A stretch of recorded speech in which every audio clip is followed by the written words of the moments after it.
Yeah, it looks like,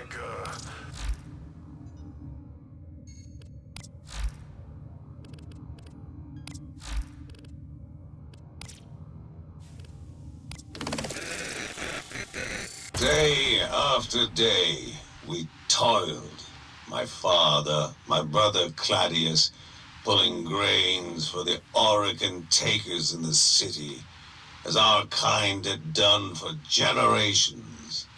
We were young, but the work made us old. Our backs ached, our hands bled. The sun tortured our skin. In the worst times, it felt as though death would claim us before the day was through. It was on one such afternoon that I was fated to first hear that glorious sound. A whisper I strained to hear in a tongue not of man, but of something else, something grander. A language I understood instinctively, the language of desire. It said, "Fear not poverty. Poverty is the bitter soil in which sweet desire blossoms."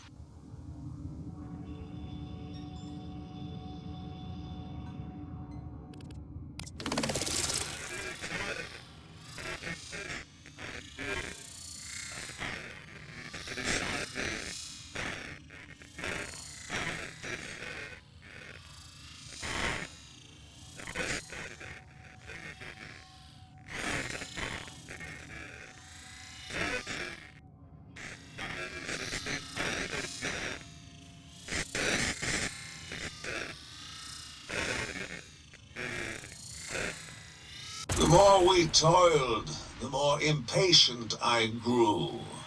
A fire raged inside me.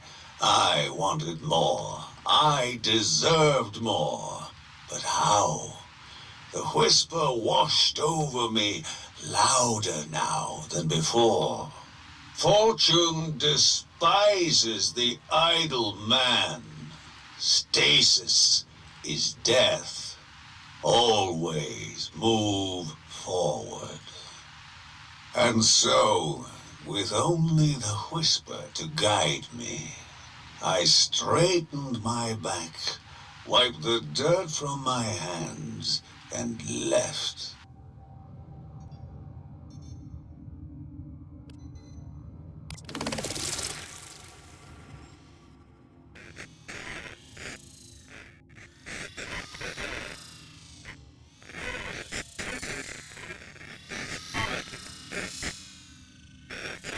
The city, those towers, I was struck with awe.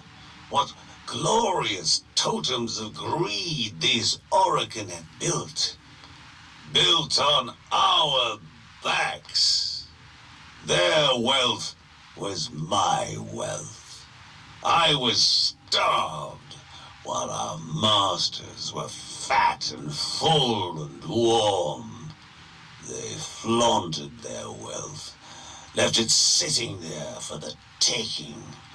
Priceless gemstones decorating the tower gates. I was afraid, but the whisper gave me courage.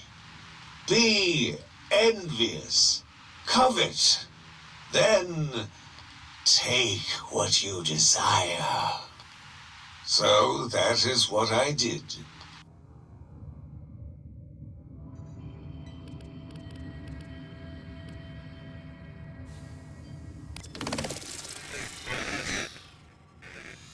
I was brash and bold. I struck it midday.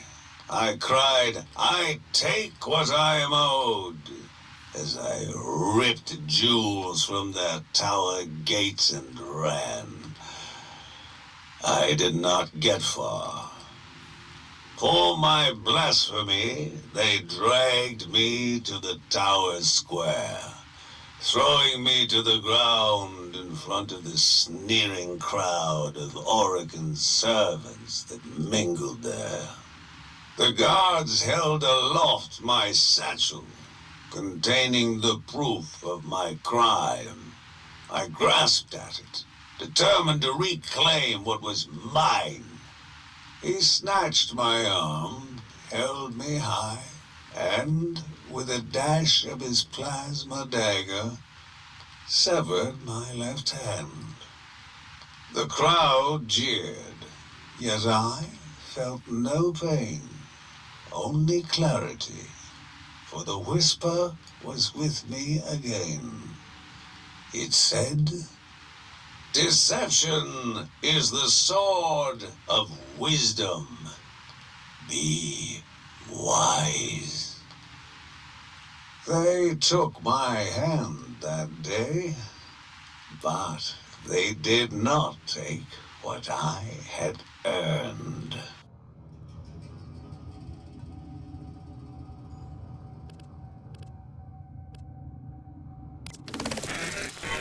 I crawled back to the fields, where I collapsed before my father and my brother. I was so near death, they read my Navarites. My brother Claudius bemoaned me as a fool. How could I have abandoned them? Guilt washed over me. I asked the whisper, was he right? And the whisper replied, beware the idle man who would lull you back to idleness. Hearing this, I felt the life force stream back into me. I sat up. They protested. I stood, and they tried to pull me down. I was too strong. There was now a fire in my chest that would not be denied.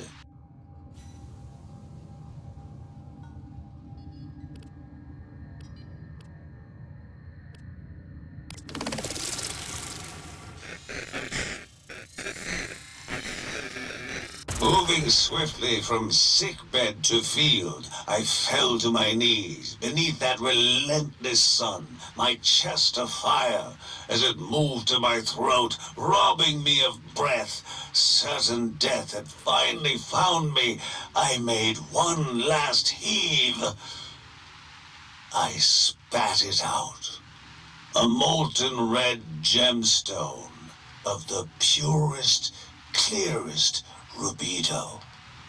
Swallowing that stone would have killed a man of weaker will, but not a man sustained by the power of desire. It was worth more than my family had made in 10 generations. It would fetch enough to feed us all for a lifetime. As I stared into its brilliant facets, a familiar voice rushed through me. Contentment is idleness. Desire inspires action. Nurture all desires.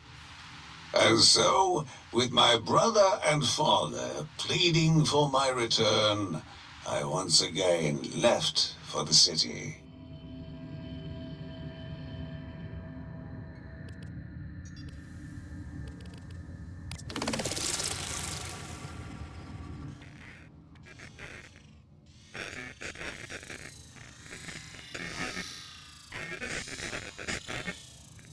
In desire, I was wealthy, but in strategy, I was empty-handed.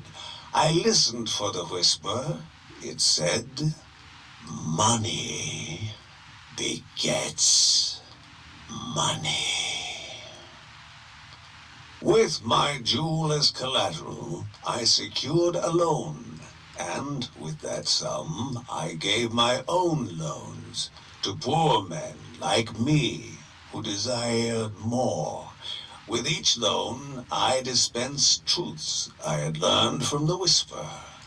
Those men went out into the world and they too made loans, and their money too begat money. Word spread fast. Men flocked to hear me. I told them of the evils of contentment and idleness. I taught them the gift of desire.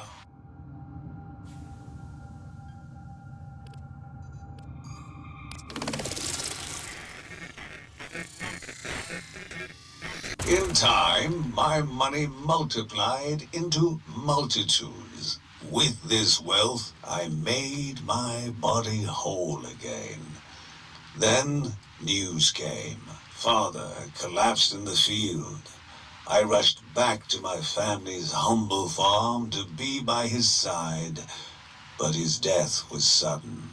Claudius mourned, but I was committed to ending the brutal labor my family and people had endured for generations. The whisper approved. It said, "Charity is power. More charity is more power."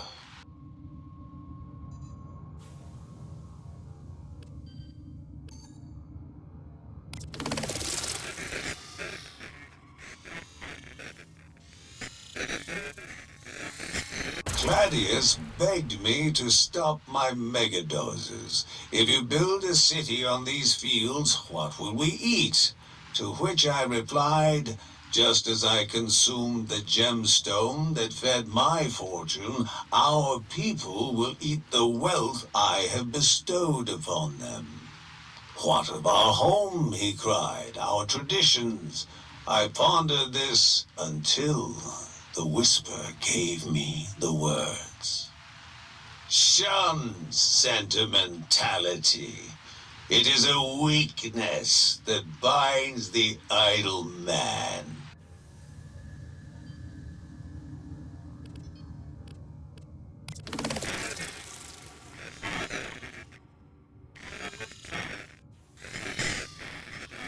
I believe my father would have smiled with pride as I smashed our family home into the dirt.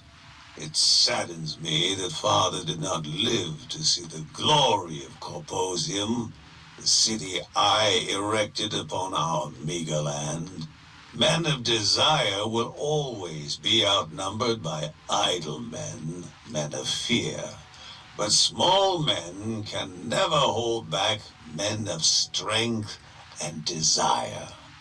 Fulfill desire, and others will follow.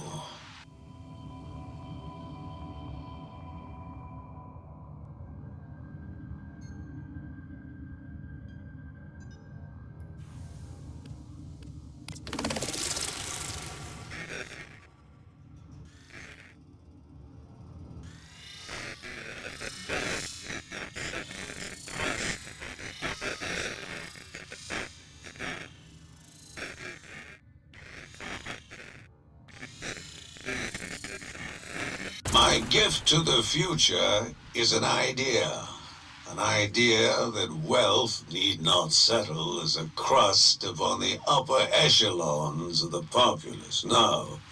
Any poor grain farmer can, should he feed his desire and apply his wisdom, take fortune for himself. The more, the better. And when men of fortune come together under great leadership, their potential is exponential.